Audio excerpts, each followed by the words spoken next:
कधीच नाही चुकणार तुमचे फेवरेट टीव्ही शोज झी5 सोबत, तेही एकदम फ्री। आपली लेक आता त्या घरात परत जाऊची नाही। माझो त्या माय लेकावर काडीचोही विश्वास नाही हा। आणि गैरसमजायचं म्हणताय ना, तर माका माझ्या मुलीचं सुख जास्ती महत्वाचं हा। मीच जर त्या सुखाची काळजी केल्या नाही ना, तर बाप म्हणून मी आयुष्यभर स्वतः माफ करू शकणार नाही। कसंच ते उमा, जेव्हा एखाद्या बापाच्या पोटी मुलगी जन्माक येताना, तेव्हा त्या बापाच्या नकळत त्याच्या मनात एक प्रकारची भीती, काळजी रुजता। आपल्या लेकीक आपण लाडाकोडाने वाढवला, आपल्या घरची लक्ष्मी समजून तिका माया लावली, तिका कोणा आयऱ्यागऱ्याच्या हाती सोपवायचा नाही। आपल्या घरात तिका माया मिळाली तशीच माया तिच्या सासरी मिळेल का नाही, तिचा जोडीदार तिका समजून घेईल का नाही, प्रेम करेल का नाही। आपण जसं आपल्या घरात आपल्या लेकीला तळहाताच्या फोडाप्रमाणे जपलं, तसं सासरची मंडळी जपतील का नाही, असे अनेक प्रश्न एका बापाच्या समोर उभे राहतात। उमा, आपली मुलगी जशी अशी मोठी होते ना, तशी बापाच्या मनात तिची काळजी आणखी घडत होत जाते। आपल्या निशीच्या जन्मानंतर पहिल्यांदा मी या हातावर तिला घेतली ना, तेव्हा मनोमन माझ्या लेकीक एक वचन दिला, माझ्या लेकीच्या आयुष्याच्या कुठल्याही वळणावर मी तिच्या पाठीशी कायम खंबीरपणे उभा राहीन म्हणून। तिची इच्छा नाही ना त्या घरात जायची, बेलाशक नको जाऊ दे। मी नाही जबरदस्ती करणार, सक्ती नाही करणार मी। कोण काय म्हणेल, समाज काय म्हणेल, कोणा काय वाटतं, मागा परवा नाही। आणि एवढाच नाही, या सगळ्यापेक्षा जास्त म्हणजे माझी मुलगी आणि तिच्या पोटात वाढणारा तिचा जीव, याची काळजी माका जास्त हा। माझी मुलगी माका कालही जड नव्हती आणि भविष्यात पण नसणार। माझ्या जीवात जीव असेपर्यंत मी माझ्या लेकीच्या पाठीशी उभा असणार म्हणजे असणार। आणि याच्यामध्ये कोणी जरी इला तरी गाठ या रघुनाथ खोताशी असात।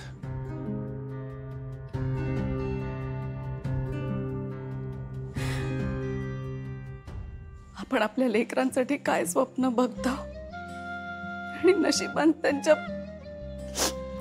कपाळी काय लिहून ठेवला हा देवाकच ठाऊक। निशी आणि नीरजच्या संसारात पृष्ठ लागली हो, आणि आपल्या ओवी आणि श्रीनूच्या प्रेमाक सुद्धा। आपल्या घरातली पोरं दुःखी आहेत आणि आपण त्यांच्यासाठी काही एक करू शकत नाही, याचं जास्त वाईट वाटतं मका।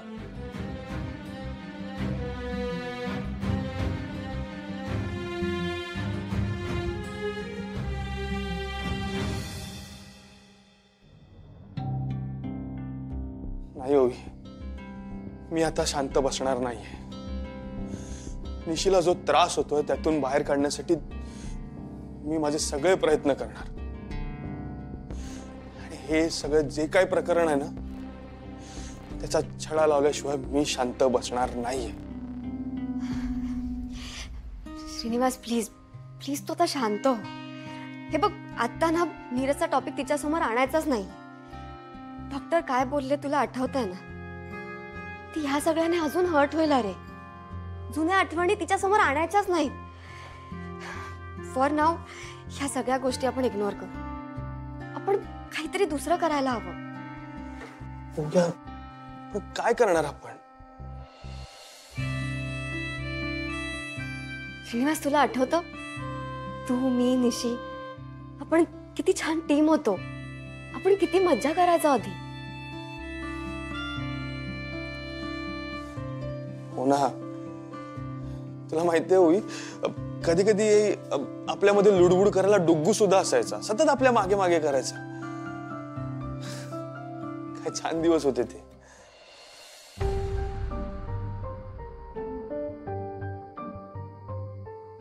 होते का म्हणतोय श्रीनिवास? आपण तेच दिवस परत आणू शकतो। तसंच हॅपी ॲटमॉस्फिअर तिच्यासमोर परत क्रिएट करू शकतो। श्रीनिवास, मला विश्वास आहे जसं आपलं हे विखुरलेलं घर परत एकत्र आलं ना, तसंच निशी सुद्धा तिचं दुःख विसरून एक दिवस परत पहिल्यासारखी खळखळून हसायला लागेल. Don't worry, okay?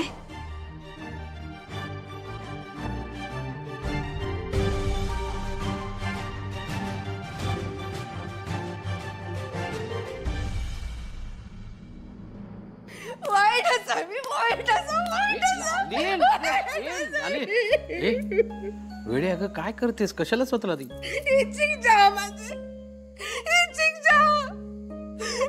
सोबत मी किती वाईट वागले.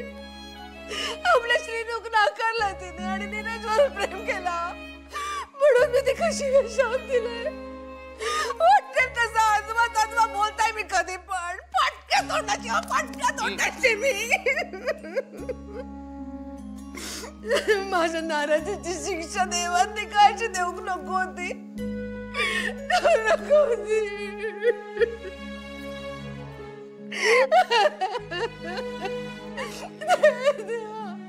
देवा जागा या ना, असं काय माझ्यावर येऊ दे, पण पुरांक सुखात नांदू दे रे बाबा.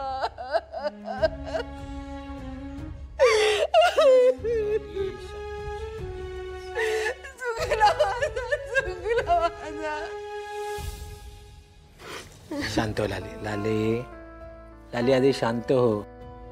हे बघ, तू जसा विचार करतेस ना तसा विचार आमच्या कोणाच्याही मनात आला नाही आणि यापुढे येणारही नाही. अगं तू निशीला स्वतःच्या अंगा खांद्यावर खेळवलंस. अगं तुझा राग क्षणिक होता हे निशीला सुद्धा माहिती आहे. तू उगाच असं अपराधी वाटून घेऊ नकोस प्लीज. आणि असं वाटतच असेल यापुढे तू निशीशी चांगलं वागून त्याची भरपाई करून दे, बस. That's it. आम्ही करीनच हो. पण ना कसा जा ना ताच करा. म्हणतात ना की नाकापेक्षा ना मोती जड होऊ नको, नाहीतर नाक कापला जाता. ताच झाला की नाही. नीरज चांगलो पोरगो म्हणून सगळ्यांनी ते डोक्यावर घेतलं. आणि काय झाला, त्यांनी पण ना इतकी नाटकं केली निशीचं प्रेम मिळवण्यासाठी, दादाचा होकार मिळवण्यासाठी. गोट्यात राहलो आणि मग निशी सोबत लग्न केलं. आणि आता या परिस्थितीत निशिक एकटा सोडला. मग काय सांगा, आता काय डोक्यावरचं प्रेमाचं भूत उतरला. मग काय सांगा, हीच अवस्था जर उद्या श्रीनूची झाली तर. याच भीतीन तर मी श्रीनू कोवी सोबत लग्न करूक नाही म्हणतोय. नाही, हे बघा, ती पोरगी ना परदेशात शिकून येलेली, स्वतंत्र विचारांची, आणि सगळ्यात महत्वाचा श्रीमंत बापाची एकुलती एक लेक. नाही, उद्या जर का लग्न झाल्यानंतर असा काय दोघांमध्ये झाला तर माझा गरीब बिचारू लेक गप्प बसेल, पण एक शब्द उलटून बोलणार नाही. तो पण ना असाच निशी सारखा दुःखी होईल. अरे देवा माझ्या, कमालेला आली तुझी, खरंच कमाल. अरे कुठला संबंध कुठे जोडतेस तू. झी5 ॲप डाउनलोड करा आणि पहा सर्व एपिसोड्स एकदम फ्री.